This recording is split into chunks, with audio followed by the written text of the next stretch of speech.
चलिए बच्चों, तो लास्ट हमने इस चैप्टर में पढ़ा था what are the so called merits और the effects of globalization, the best part so called advantages आपने पढ़े थे। Next will be going down to what is called as disadvantage part children. तो सबसे पहला डिसएडवांटेज जो आपको नजर आ रहा है, that is vulnerability to other countries. भाई जो कंट्री डेवलप्ड है वो तो अपना प्रोडक्ट दूसरे को बेच के पैसा कमा लेगी, बट अगर आपने मशीन इंपोर्ट, कैपिटल इंपोर्ट पे बहुत ज्यादा ध्यान नहीं दिया और आपने बढ़िया चीजें बाहर से नहीं इंपोर्ट की, तो आप हमेशा एक बायर रहेंगे दूसरे सेलर्स के लिए, आप कभी भी तरक्की नहीं कर पाएंगे। So those countries which are developed वो तो बहुत बढ़िया हो जाते हैं, उनकी कंट्री का इकोनॉमिक ग्रोथ बहुत अच्छा होता है, उनको एक परमानेंट कस्टमर मिल जाता है खरीदने वाला। बट जो कंट्रीज हमेशा सिर्फ इंपोर्ट ही करती रहती हैं, उन कंट्रीज को सबसे बड़ा प्रॉब्लम ये आता है कि कभी भी वो एक अच्छे एक्सपोर्टर या प्रोड्यूसर नहीं बन पाते। तो लाइक दिस, इंटरनेशनल ट्रेड और globalisation is highly vulnerable as such children.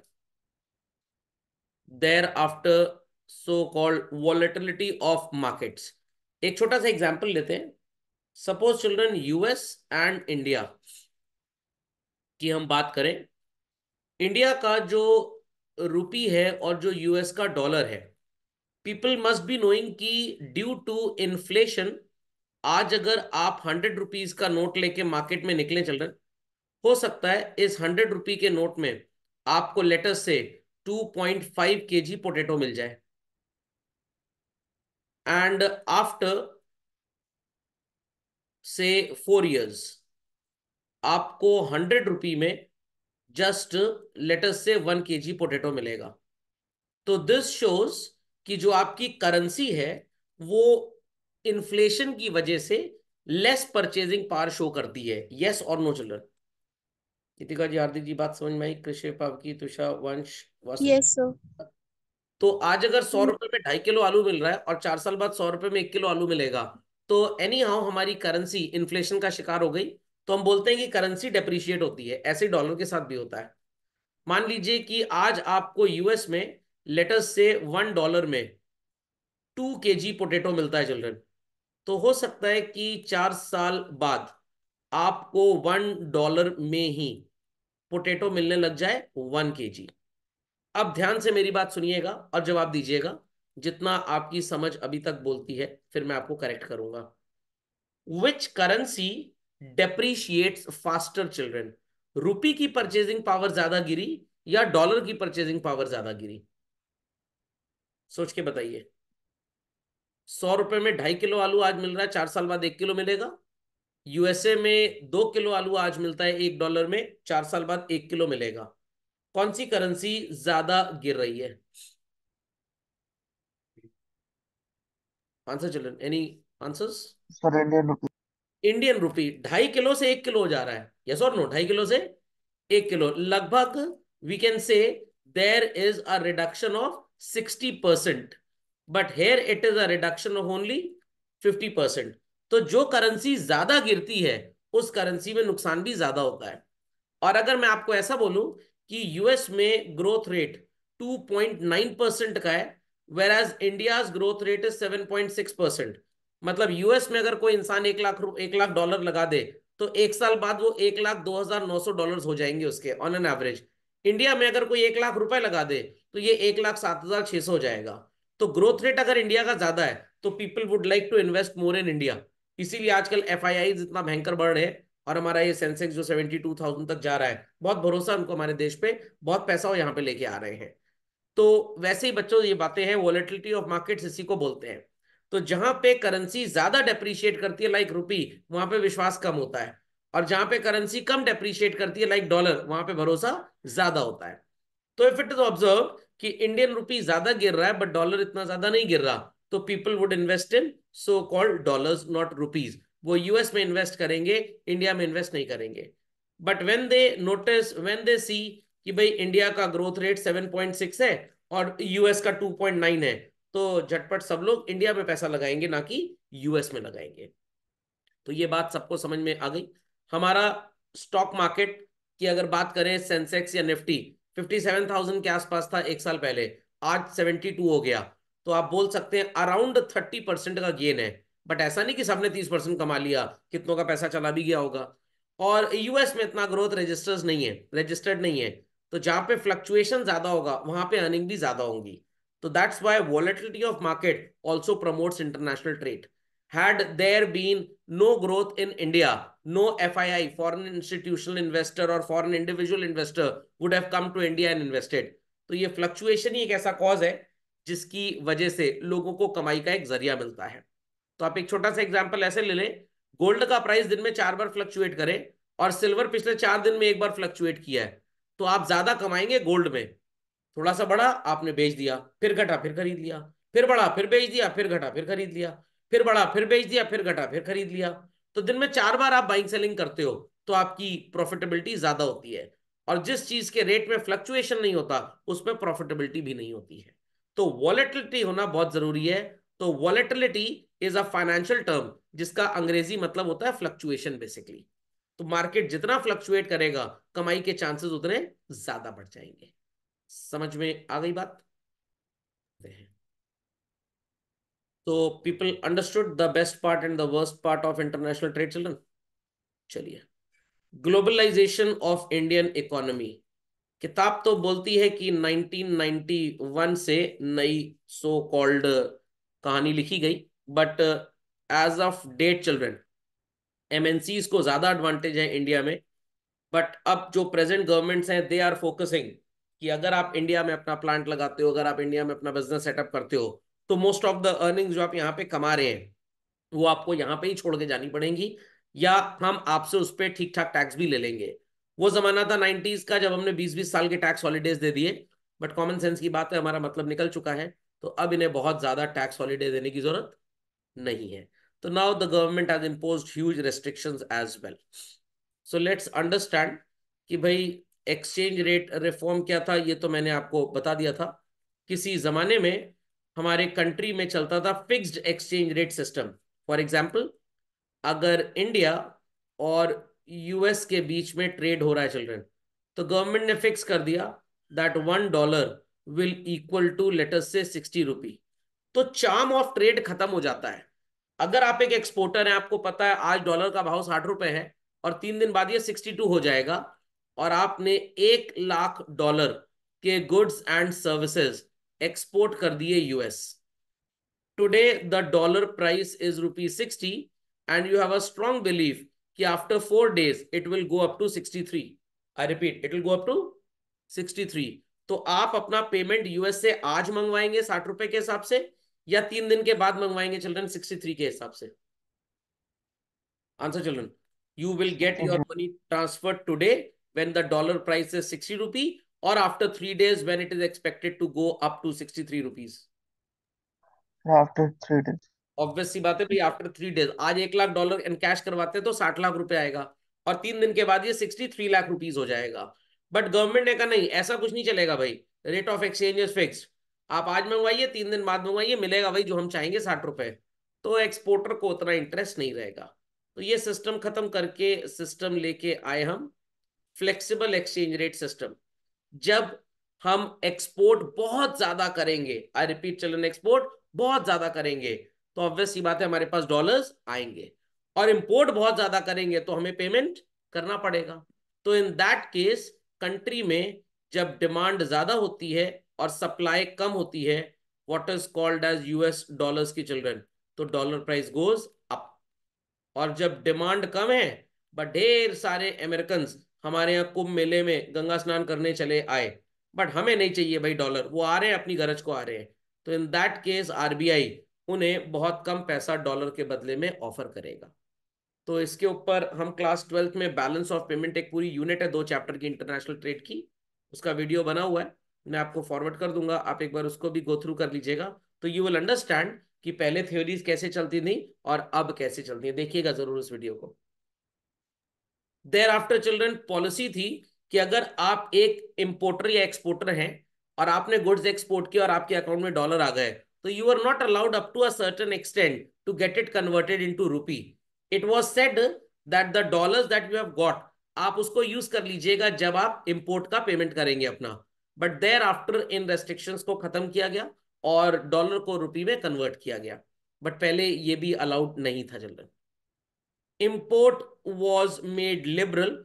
तो इंडिया जब WTO का मेंबर बन गया चिल्ड्रन, तो जो इंपोर्ट लाइसेंसिंग पे बहुत ज्यादा रेस्ट्रिक्शंस थे, अप टू सर्टेन एक्सटेंट इसको खत्म किया गया। कैसे खत्म किया गया?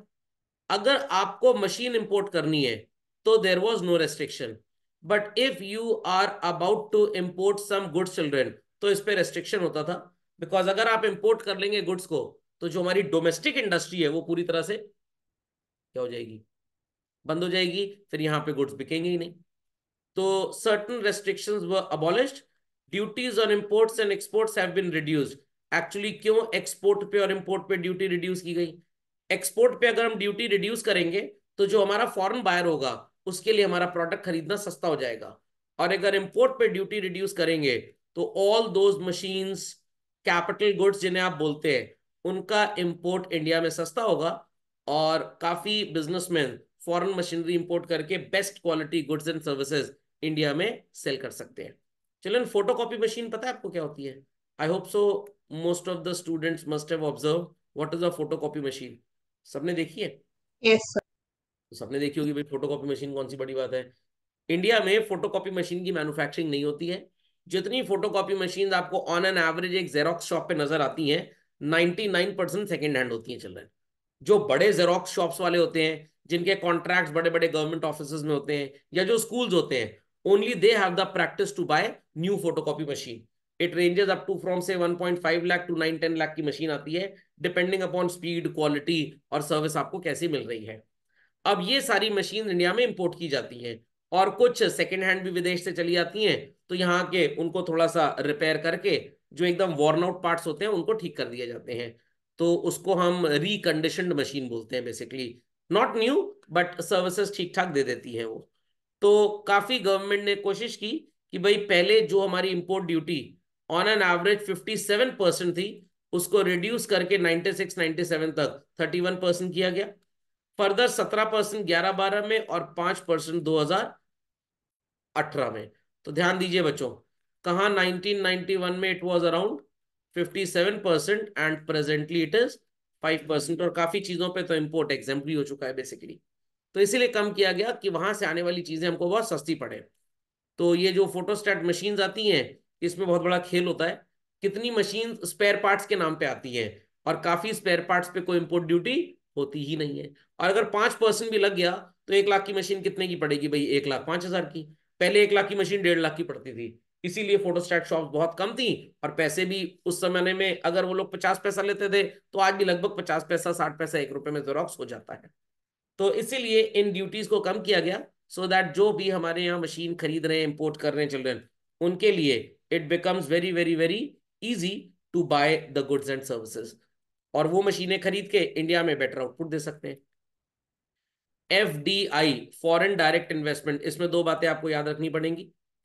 अगर Mister Bill Gates, Mister Joe Biden, Mister Barack Obama Hussain, Mister Donald Trump ये चाहते हैं कि रिलायंस इंडस्ट्रीज लिमिटेड में इन्वेस्टमेंट किया जाए, और हमें बदले में as a share holder handsome amount of dividend, या as a debenture holder good amount of interest मिले, तो इस चीज को बोलते हैं children portfolio investment. Please repeat the word, please repeat the word children. Portfolio Portfolio investment. investment. But if this people want, नहीं, हम बिजनेस करेंगे and out of the profit earned we want some share in that profit, इसे बोलते हैं children venture capital. तो Kirloskar motor India में था पहले से, और टोयोटा ने उनके साथ कोलैबोरेट किया, और टोयोटा किर्लोस्कर मोटर्स के नाम से, किर्लोस्कर पहले जनरेटर वगैरह बनाता था, इंजन स्पेयर पार्ट्स बनाता था। तो टोयोटा वालों ने इनके साथ हाथ मिलाया और बोला कि भाई हम कार बनाने की फैक्ट्री सेटअप करेंगे। तो जो फेमस क्रिस्टा इनोवा गाड़ी आती है इनकी, तो टोयोटा ने किर्लोस्कर के साथ जब कंट्रीब्यूशन कोलैबोरेशन किया, पैसा लगाया, तो it is called as venture capital. I repeat children, it is called as venture capital. खोपड़े में बात गई। बट अगर हम पैसा लगाएं और सिर्फ रिटर्न्स में इंटरेस्टेड हो, वी आर लीस्ट बॉदर्ड कि आप क्या बिजनेस कर रहे हो, then it is known as portfolio investment. So please इन दो बातों को लिख लीजिए, बहुत इंपॉर्टेंट है ये। चलो, यस तो people understood what is FDI. तो एफडीआई के बारे में बहुत कुछ कहानी यहाँ पे लिखी हुई है। तो एफडीआई 1991 में डिसाइड किया गया था। 51% इन मेनी इंडस्ट्रीज, सब में नहीं था बच्चों, आई रिपीट सब में नहीं था। ऑटोमोबाइल में सबसे पहले 100% हुआ था। तभी हुंडई वालों ने इंडिया में अराउंड 96 97 में प्लांट सेटअप किया, और 98 99 से सेंट्रो जैसी गाड़ी बननी स्टार्ट हो गई। तो सबसे पहले एफडीआई जो 100% आई थी वो हुंडई में आई थी। तो हुंडई का किसी के साथ कोलैबोरेशन नहीं है, कोरियन कंपनी ने पैसा लगाया और इंडिया में एक दुकान खोली in the name of Hyundai Motors India limited करके। तो सबसे पहले 100% का foreign direct investment was insured in automobile industry only children. और मैक्सिमम जगह पे तो ये 51% के आसपास ही था। इंश्योरेंस सेक्टर में पहले 26% हुआ, फिर 51, and thereafter it continuously raised. But सब में 100 नहीं है आज भी चिल्ड्रन, सब में 100 नहीं है। कितनी इंडस्ट्रीज में ऐसा भी है कि आप बैकवर्ड सेक्टर में सेटअप करेंगे तो 100% पैसा लगा सकते हो, बट अगर आपने किसी रिकग्नाइज्ड अर्बन सेक्टर में फैक्ट्री लगानी है तो हम 100% अलाउ नहीं करेंगे। अब दिमाग में एक क्वेश्चन भी आता है, सर गवर्नमेंट के पेट में क्यों दर्द हो रही है? अगर बाहर से कोई इंसान हजारों करोड़ रुपए लाकर बिजनेस सेटअप कर रहा है, गवर्नमेंट के पेट में दर्द ये हो रही है कि if we allow 100% contribution from the foreign company in India और कोई इंडियन कोलैबोरेटर नहीं है, तो हमारा अपना डेवलपमेंट क्या हुआ भाई? वो तो बाहर से आया, दुकान खोली, पैसा कमाया, लेके निकल लिया टैक्स पे करके। तो हम चाहते हैं कि हमारे इंडस्ट्रीज भी उनके साथ रह के कुछ सीखें एज सच। तो एक अच्छा बच्चा स्कूल में जब आता है किसी दूसरे स्कूल से, तो स्कूल चाहता है कि वो तो यहाँ पे कुछ बढ़िया सीखे ही सीखे, प्लस हमारे बच्चों को भी कुछ शेयरिंग एंड केयरिंग, कुछ नई नॉलेज देके जाए। So that's why government wanted कि भाई बाहर से आप इंडिया आ रहे हो, ठीक है, आप पैसा कमाओ, बहुत बढ़िया बात है, but our people, our industrialist should also grow basically. तो दैट्स व्हाई कोलैबोरेशन मैंडेटरी कर दिया गया। बात समझ में आई चिल्ड्रन? चिल्ड्रन बात समझ में आई? Yes. चलिए, so special economic zone, nearest special economic zone जो मैं प्रयागराज सिटी के आसपास देखता हूं, that is in Varanasi basically. तो स्पेशल इकोनॉमिक जोन एक ऐसे इंडस्ट्रियल सेक्टर्स होते हैं, if you put in your plant and machinery in this sector, आपको काफी टैक्स में भी छूट मिलता है। अभी सब बच्चे जानते हैं डेप्रीसिएशन का मतलब क्या होता है। जो आपकी एसेट यूज होने से घिसती है, आप उसको अपने प्रॉफिट में से रिड्यूस कर सकते हो, एक एस्टिमेटेड वैल्यू होती है। तो 1 अप्रैल 2015 से लेकर 31 मार्च 20 तक, अगर आप आंध्र प्रदेश, बिहार, वेस्ट बंगाल एंड तेलंगाना के बैकवर्ड सेक्टर में फैक्ट्री सेटअप करते हैं या कोई नया प्लांट खरीदते हैं, 20% का डेप्रीसिएशन, कुछ केसेस में 35% का डेप्रीसिएशन, और नॉर्मली तो 15% का डेप्रीसिएशन का बेनिफिट है ही है।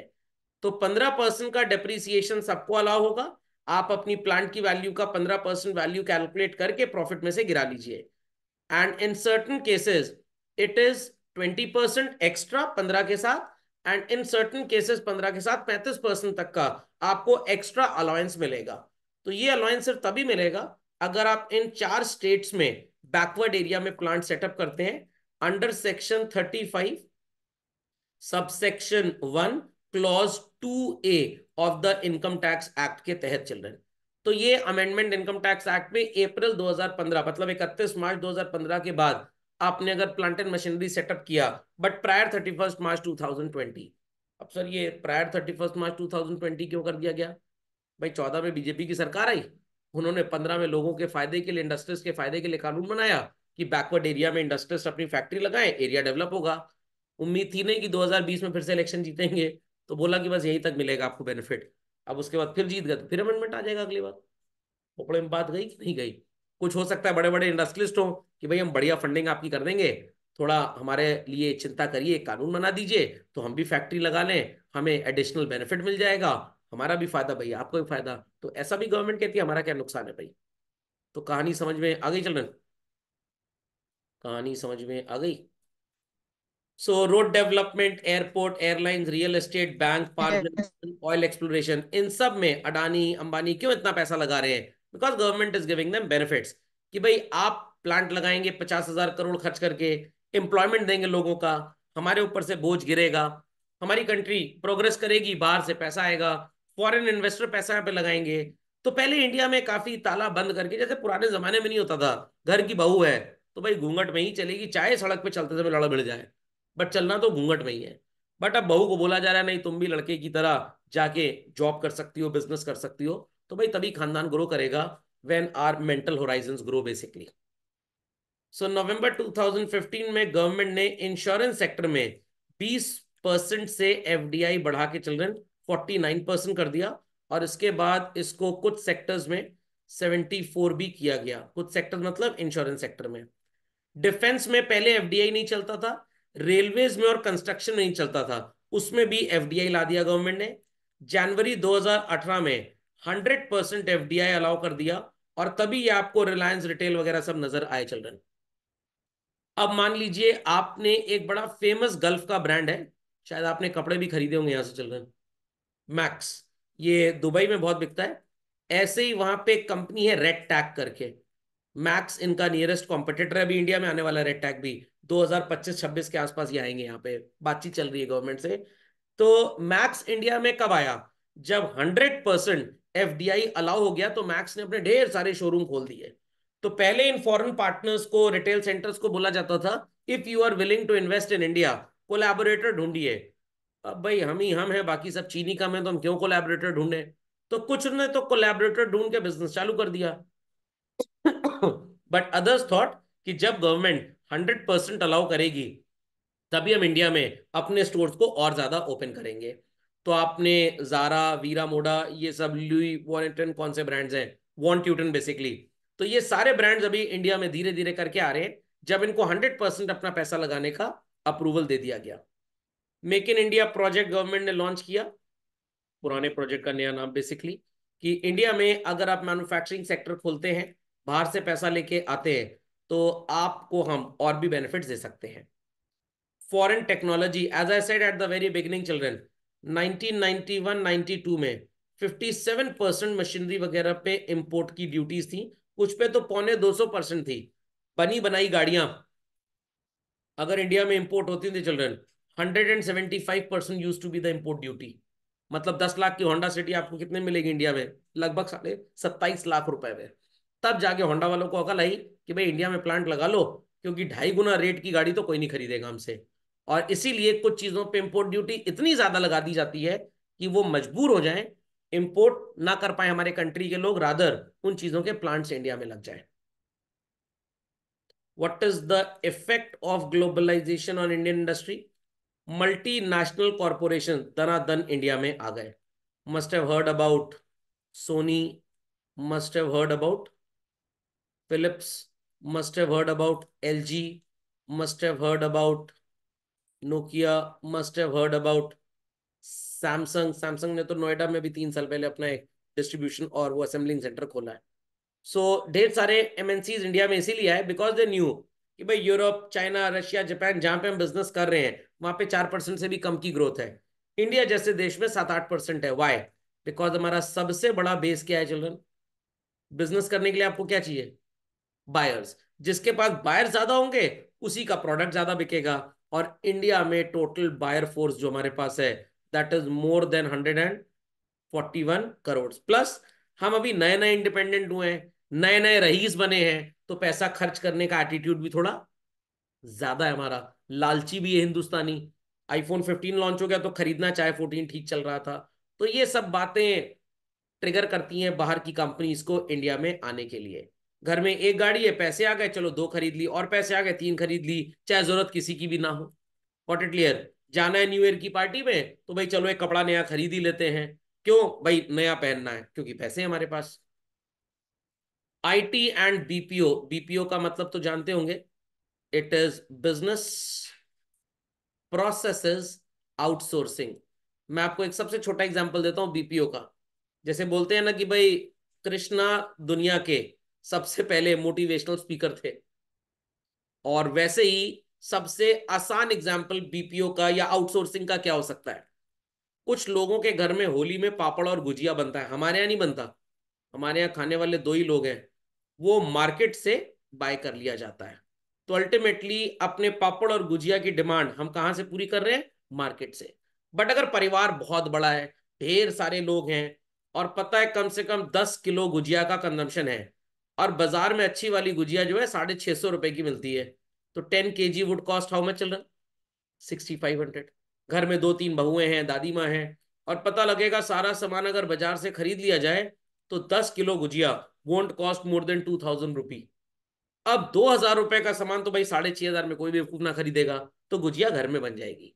बट जिसके घर में खपत ही 1-1.5 किलो गुजिया की है, क्या वो एफर्ट करके घर में बनाएगा? नो। संडे का दिन है, आप इकलौते हैं अपने घर में जिसको डोसा खाने की चाहत है, इकलौते हैं। मम्मी कहेंगी लो 150 रुपीज, और जाओ नियर बाय रेस्टोरेंट कैफेटेरिया से डोसा खा के आ जाओ। बट अगर घर में सबको डोसा खाना है, तो भाई 10 लोग मान लीजिए डोसा खाएंगे, या 10 डोसे का कंजम्पशन है, तो कौन 1500 रुपए खर्च करे? इट इज बेटर कि वो बैटर खरीद के, बैटर लेके घर में ही बना लिया जाए, बड़ा सस्ता पड़ेगा। तो वो चीजें जो हमको कंट्री में बड़ी महंगी कॉस्ट करती हैं और दूसरी कंट्री में सस्ती होती हैं children, that we pursue to buy from other countries, that is known as outsourcing. और इंडिया में सबसे पहले बीपीओ सेक्टर जब आया चिल्ड्रन, तो काम किस चीज का स्टार्ट हुआ? Medical transcription. Can anybody answer me what is this medical transcription? पता है किसी को? वासु जी, वंश जी, तुषार जी, पावकी जी, कृषिप जी, गीतिका जी, हार्दिक जी, पता है मेडिकल ट्रांसक्रिप्शन क्या होता है? कोई बता सकता है? बता सकता है what is medical transcription children? किसी को बताओ, गूगल कर रहे हैं लोग? चलिए, नहीं पता, मैं बताता हूँ। विदेशों में जब आप डॉक्टर के पास दवाई लेने जाते हैं, तो डॉक्टर आपको दवाई नहीं देता इस तरह से जैसे इंडिया में देता है, खास करके यूएस और यूके में तो नहीं है ऐसा। वहां पे आप डॉक्टर के पास जाएंगे, डॉक्टर आपको एक प्रिस्क्रिप्शन देगा, प्रिंटेड हाथ से लिखा हुआ, और वही प्रिस्क्रिप्शन वो एक साइट पे अपलोड करेगा। आपके पास एक यूनिक आईडी होगी, आप किसी भी केमिस्ट शॉप पे जाके उस यूनिक आईडी को बताएंगे, वो नेट से डाउनलोड करेगा स्लिप, और उसको पता लग जाएगा विच मेडिसिन डू यू नीड। ऐसा नहीं इंडिया की तरह पेट दर्द हो रहा है दवाई दे दो, वहां पे नहीं देता इस तरह से दवाई। मान लो रिएक्ट कर जाए, मर आ जाए, वैसे उनकी जनसंख्या बहुत कम है। हमारे तरह थोड़ा 141 करोड़ है, तो चार मर भी कई करोड़ तो कोई फर्क नहीं पड़ता। तो इस तरह से वहां पे दवाई मिलती है। तो अब डॉक्टर वहां पे बड़ा बिजी है भाई, तो डॉक्टर का हर महीने का जो हिसाब किताब होता है, गवर्नमेंट उसको पे करती है पैसा वहां पे।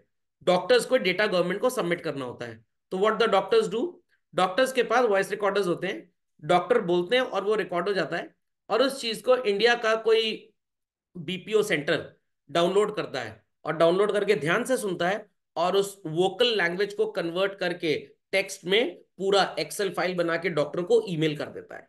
ये उस जमाने की बात बता रहा हूं बच्चों, में 90s की, जब स्पीच टू टेक्स्ट सॉफ्टवेयर नहीं हुआ करते थे। अब तो आ गए हैं स्पीच टू टेक्स्ट, कि आप बोलिए और वो टेक्स्ट में कन्वर्ट हो जाएगा। तो अब इंडिया में मेडिकल ट्रांसक्रिप्शन का काम कंपैरेटिवली बहुत कम हो चुका है। तो यहाँ के लोग डॉक्टर की बातों को सुनते थे रिकॉर्डेड ऑडियो पे, और उसको ट्रांसक्राइब करके वापस भेजते थे, और डॉक्टर उसको गवर्नमेंट को सबमिट करके अपने पैसे लेता था। ये काम अगर डॉक्टर यूएस में किसी से कराए, तो डॉक्टर को पे करने पड़ते थे ज्यादा पैसे। सर कितना? मान लीजिए एक दिन का $10, और $10 अगर उस जमाने में 40 रुपए का था, तो 400 रुपए पर डे डॉक्टर का खर्चा था यूएस में। इंडिया में ये काम 100 रुपए पर डे पे होने लग गया। तो डॉक्टर कह रहे भाई इंडिया में कॉस्ट 1/4 है, तो मैं वहीं से काम कराऊंगा। तो सबसे पहले बीपीओ सेक्टर इंडिया में ऐसे चमका। एंड एज ऑफ टुडे, आपके मौसा जी हैं जिन्होंने मान लीजिए यूएस में एक प्रॉपर्टी खरीदनी है, डॉक्टर कह रहा है, डॉक्टर सॉरी, लॉयर कह रहा है मैं पूरा लीगल अग्रीमेंट बनाऊंगा, and I will be charging $1000। Indian currency में लगभग कितना पैसा हो गया ये? 80,000। उन्होंने इंडिया के लॉयर को पकड़ा, यहाँ का लॉयर कह रहा है मेरे को 25,000 रुपए दीजिए, मैं पूरा अग्रीमेंट लिख के आपको पीडीएफ भेज दूंगा, वर्ड फाइल भेज दूंगा, वहां पे स्टैम्प पेपर पे प्रिंट आउट निकाल लीजिएगा। तो जो काम यूएस में $1,000 में हो सकता है, लगभग 80 से 85,000 में इंडिया में वो काम 25,000 में हो जाएगा। तो आपके रिश्तेदार बच्चों इंडिया से लीगल अग्रीमेंट बनवाएंगे, और यूएस से, बताइए from where they would like to get their agreement outsourced, from India or locally developed in US children? सो गए क्या बच्चे? गीतिका जी, हार्दिक जी, कृषिप जी सो गए? पवकी, तुषार, वांश, वासु जी, आवाज आ रही है मेरी? Yes, sir. Yes. Answer, your relative will get the legal agreement made outsourced from India or locally from the US advocate legal firm. सही। India, obvious सी बात है, बिकॉज इंडिया में कॉस्ट बहुत कम है। तो काफी चीजें ऐसी हैं, खास करके मेडिकल टूरिज्म के लिए लोग इंडिया आते हैं। अवेलेबिलिटी ऑफ एडवांस टेक्नोलॉजी, हाँ ऑब्वियस सी बात है, वो हमसे टेक्नोलॉजी के मामले में आगे हैं। चाहे मैकडोनल्ड की आपने बर्गर फ्राइंग मशीन देखी हो तो इंडिया में बनने लग गई है, या आपने वो कॉफी डिस्पेंसर देखा हो, तो सारी मशीन वहीं पे डेवलप हुई।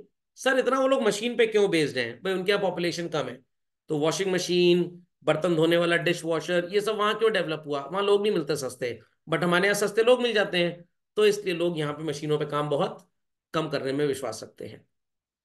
Providing employment to skilled manpower, so manpower तो स्किल्ड थी, अंग्रेजी बोलनी बहुत अच्छी आती थी। अब मान लीजिए कि यूएस में डेल वालों ने लैपटॉप बेचे और लैपटॉप में 1 ईयर कॉल सपोर्ट भी दे दिया। अब यूएस में अगर 1 ईयर कॉल सपोर्ट देते हैं और एक पर्सन को बोलते हैं दिन भर में तुमको 100 कॉल अटेंड करनी है, किसी को कंप्यूटर में, लैपटॉप में, पर्सनल कंप्यूटर में problem I, over the phone तुम्हें उसको बताना है, वो कह रहा है ठीक है, मेरे को कम से कम $4000 तनख्वाह चाहिए। अब बच्चों 80 रुपीज का अगर डॉलर है तो एक महीने की तनख्वाह कितनी हो गई, 3,20,000। इंडिया में 1 लाख रुपए में काम करने वाला आदमी मिल जाएगा, वो दिन भर में 100 की बजाय 125 कॉल आंसर कर देगा। एक्सेंट शुड बी अमेरिकन और यूरोपियन, ये उसको ट्रेनिंग दे देंगे। So Dell would like to get the services by hiring a person in US और will be outsourcing it from a call centre in Noida, India. Children बताइए कहां से del वाले अपनी सर्विसेज को आउटसोर्स करेंगे? तो इंडिया। यस, इंडिया से, क्योंकि इंडिया में लागत बहुत कम है। अब मान लीजिए कि भाई यूएस में किसी स्टूडेंट को इकोनॉमिक्स पढ़ना है और वहां पे टीचर कह रहा है कि भाई मैं कम से कम $25 फीस लूंगा। कितनी? 25, और $1 80 का है, तो बेचारे की फीस इंडियन करेंसी में कितनी हो गई? 2,000। मेरे से पढ़ ले, मैं तो लगभग 60% ऑफ दिस में पढ़ा दूंगा, हाफ ऑफ दिस में ही पढ़ा सकता हूं, तो यूएस स्टूडेंट मेरी सर्विसेज लेना चाहेगा। That is also called as outsourcing. Children, special economic zone I have already told, SEZs इसीलिए सेटअप की जाती हैं ताकि ये जो हमारा बैकवर्ड एरिया ये प्रमोट हो जाए, अपग्रेड हो जाए, वहां के लोगों को एम्प्लॉयमेंट मिल जाए, और बाहर से जो बिजनेसमैन आ रहा है वो भी कुछ बड़ी मार्केट को एक्सप्लोर कर ले। ऐसे थोड़ा एप्पल इंडिया चलाया मैन्युफैक्चरिंग करने के लिए। Indian corporate sector emerging as global player. Children, कुछ इंडियन कंपनीज ऐसी हैं जो वर्ल्ड वाइड, चिल्ड्रन, अपने गुड्स एंड सर्विसेज सप्लाई करने के लिए फेमस है। कुछ ही हैं, मतलब शायद 5 का भी अगर नाम मैं आपको लेने को बोलूं तो आप फंस जाएंगे उसमें, बहुत कम है। अब टाटा है, सुधरा तब जब जैगवार लैंड रोवर को खरीद लिया। रिलायंस जब इन्होंने फॉरेन कोलैबोरेशन किए। यूनाइटेड ब्रेवरीज, ये वो जो वाइन अल्कोहल वाली कंपनी है मिस्टर विजय माल्या जी की। एसआर सेलफोन चमका तब जब इसको वोडाफोन ने खरीद लिया। तो लीडरशिप का थोड़ा प्रॉब्लम है हिंदुस्तान में। चिल्ड्रन, क्यों प्रॉब्लम है? बिकॉज हमारे बच्चों के अंदर भी झिझक बहुत होती है, बड़ा हेजिटेट करते हैं, क्योंकि शुरू से उनको स्कूल के मॉल में डरा धमका के रखा जाता है। बेचारा कुछ पूरा शट अप, तुम्हें नहीं आना, बैठ जाओ पे। तो ये शुरू से चलता है और बच्चा धीरे धीरे धीरे धीरे आदत बना लेता है ना बोलने की। What it clear? और कुछ को ठंडी इतनी लगती है, वैसे ही विंटर टाइम में आंसर नहीं देते, अभी आपने क्लास में ही देख लिया, 4 बार जब मैं पूछता हूँ तब आंसर देते हैं लोग। तो ये डर से थोड़ा बाहर आपको निकलना पड़ेगा। गलत भी आंसर है तो कोई बात नहीं, दीजिए जरूर। तो पॉजिटिव इफेक्ट्स तो थे ही थे children, we had some negative effects also. पहला नेगेटिव इफेक्ट क्या था? There was huge competition from foreign companies. मेरे को याद है प्रयागराज सिटी में 2006 फरवरी में मैकडोनल्ड आया। चिल्ड्रन, इससे पहले यहाँ के कुछ कैफेटेरियाज 40, 50, 60 रुपए में बर्गर बेचते थे। मैकडोनल्ड ने जब 20 रुपए में अपना आलू टिक्की बर्गर बेचना स्टार्ट किया, उन सब ने अपने बर्गर की प्राइसेस कम कर दी। अब ऐसा नहीं कि पहले वो लूटते थे, वो बर्गर के साथ थोड़ा सा आलू की पीठी बॉयल आलू देते थे साथ में, एक जीरे वाला कल्चर था, अमेरिकन खाते थे लोग। उसके बाद थोड़ा सा फ्रेंच फ्राइज भी देते थे, और एक कॉफी भी छोटी मिनी आपको देते थे 75 रुपए में। मैकडोनल्ड का जब 20 रुपए का बर्गर रेट उन्होंने सुना, तो उन सब ने स्लैश डाउन कर दिया अपने रेट, और इकोनॉमी बर्गर के नाम पे सिर्फ बर्गर, फ्रेंच फ्राइज वगैरह आप कुछ नहीं मिलेगा वो बेचने लग गए। तो अल्टीमेटली समा उनके प्रॉफिट थोड़े से गिर गए।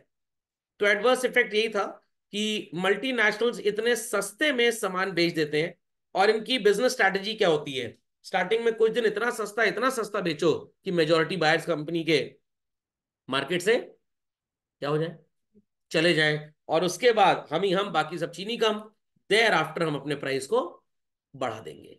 ये चीज रिलायंस वाले भी सीख चुके हैं इनसे। तो consumers in the country prefer to buy foreign goods in view of their better quality. हाँ, ये भी एक प्रॉब्लम था इंडिया में। इंडिया के हर बिजनेसमैन का एक बहुत बड़ा प्रॉब्लम हुआ करता था, अब नहीं है। पता नहीं वो देश को इतना गरीब क्यों समझते थे, और उनको लगता था कि हम सामान अगर महंगा बेचेंगे तो कस्टमर भाग जाएगा या कस्टमर हमें चोर समझेगा, इसलिए सस्ता बेचने के चक्कर में क्वालिटी में वो बहुत कॉम्प्रोमाइज करते थे। तो इसीलिए माइक्रोमैक्स वाले पनप नहीं पाए कभी भी, उन्होंने कभी भी बेटर क्वालिटी का फोन नहीं बनाया, उनके पास रिसोर्सेज थी, बट दे थॉट कि बहुत महंगा बेचेंगे तो क्या होगा। यूएस यूके में ऐसा नहीं है चिल्ड्रन, एप्पल कह रहा है बेचो जितना महंगा बेच सकते हो, बट सर्विसेज भी फिर अनमैच होनी चाहिए कि वैसी सर्विस किसी के पास ना हो। आप नॉर्मल एंड्रॉयड फोन से एक हाई डेफिनेशन फोटो खींचेंगे चिल्ड्रन तो 25 से 40 MB की फोटो बनती है, वेर एज एप्पल का फोन जब आपको फोटो खींच के देता है तो ये फोटो बनती है 2.5 MB की।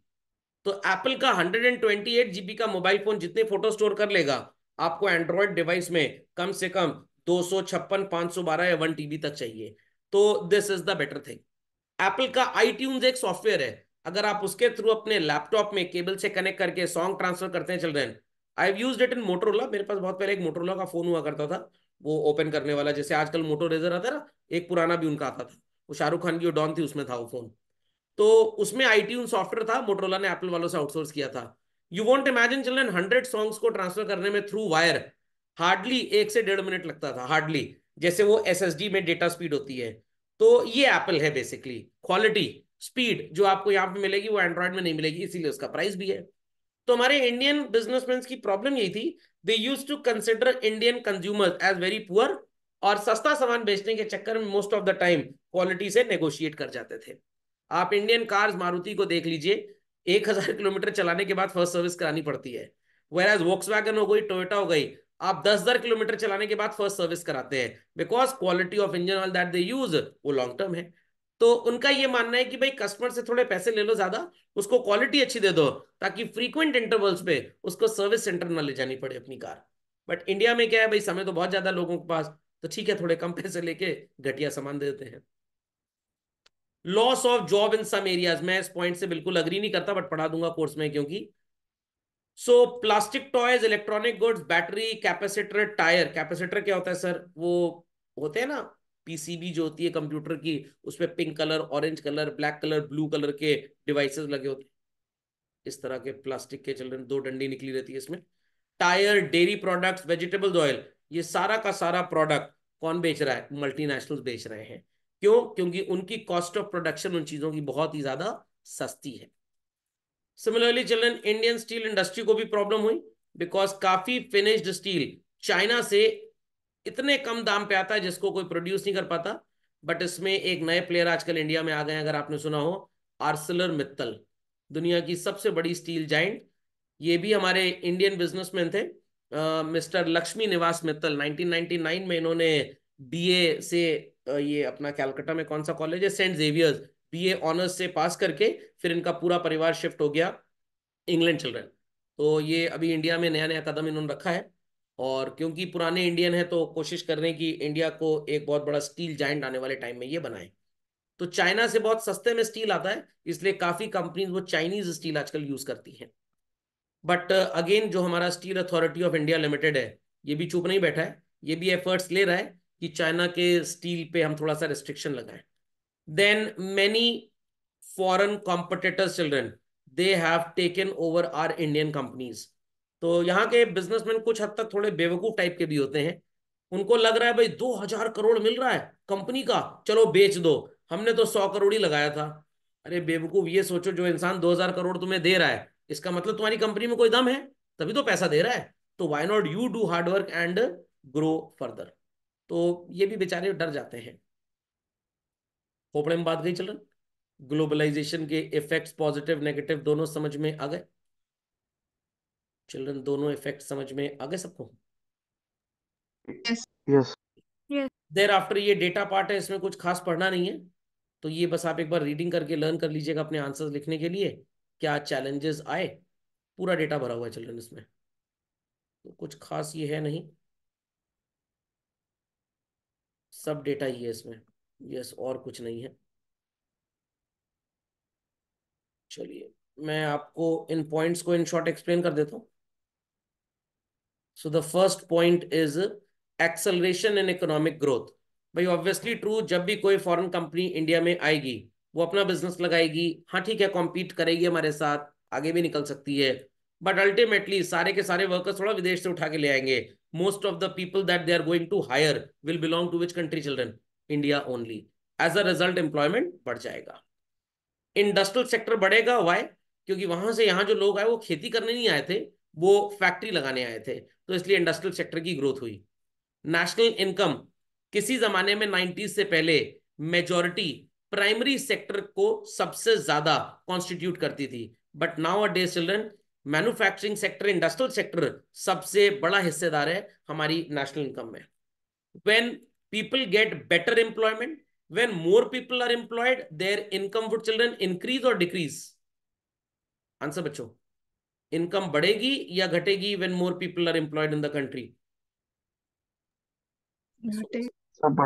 इनकम बढ़ जाएगी.